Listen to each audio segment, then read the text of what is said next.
ఉత్తమ దర్శకులుగా క్రాంతి కుమార్ గారికి, ఉత్తమ గాయనిగా చిత్ర గారికి నంది బహుమతుల్ని తెచ్చిపెట్టిన ఉత్తమ కథా చిత్రం సీతారామయ్య గారి మనవరాలు.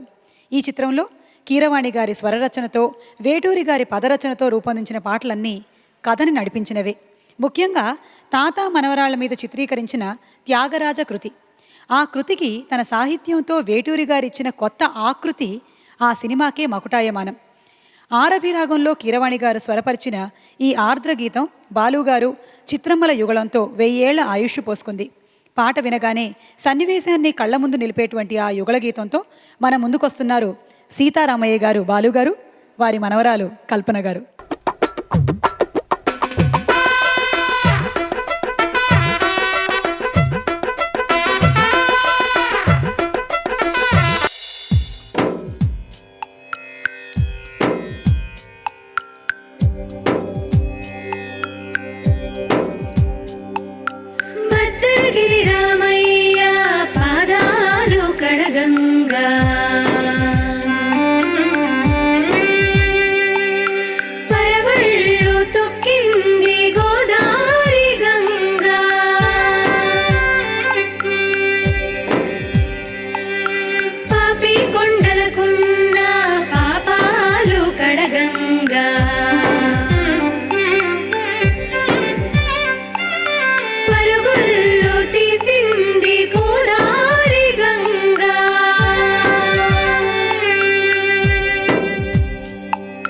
సమయానికి తగు పాట పాడిని, సమయానికి తగు పాట పాడిని.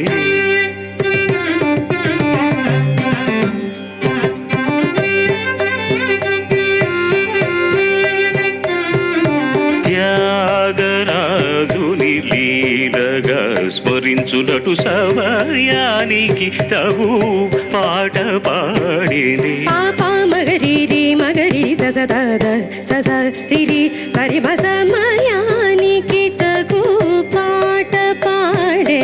ధీమంతుడు ఈ సీతారాముడు సంగీత సంప్రదాయకుడు, సమయానికి తగు పాట పాడేది. సరి సమయానికి తగు పాట పాడే. రారా పలుకరాయని కుమారునే ఇలా పిలువగనోచని వాడు, సమయానికి తగు పాట పాడేది.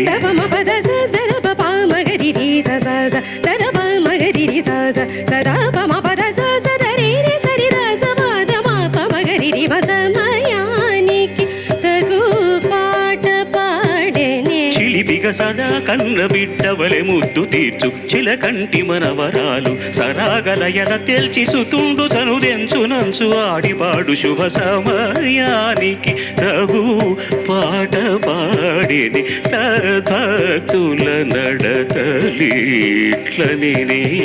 అమరికగా నా పూజకు నేనే అలుకవద్దనే. విముఖులతో చేరబోకుమనినే వెతకలిగిన తాడు కొమ్మనినే. తమశమాది సుఖదాయకుడగు శ్రీ త్యాగరాజనుదుడు చంతరా కనెసా.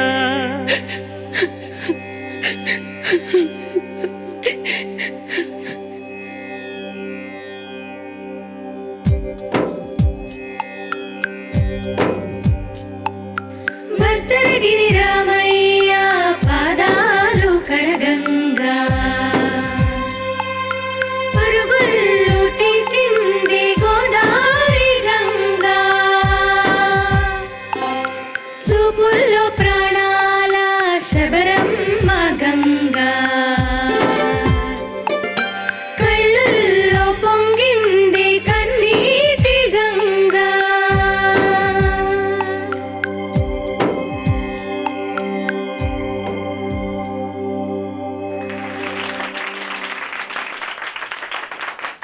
అద్భుతమైన కంపోజిషన్, అంతే అద్భుతంగా బాలుగారు కల్పన గారు మనకు వినిపించారు. సార్, ఈ సన్నివేశ కల్పన గురించి అంటే ఈ పాట ఈ కథ చాలా ఉదాత్తమైన కథ. ఒక సందర్భం, తండ్రి తల్లి యాక్సిడెంట్లో చచ్చిపోయారు. కూతురు పల్లెటూరుకు వచ్చింది. తాతయ్యకు చెప్పకూడదు, తాతయ్యకి తెలుసు. తాతయ్యకి తెలుసని మనవరాలకు తెలియదు.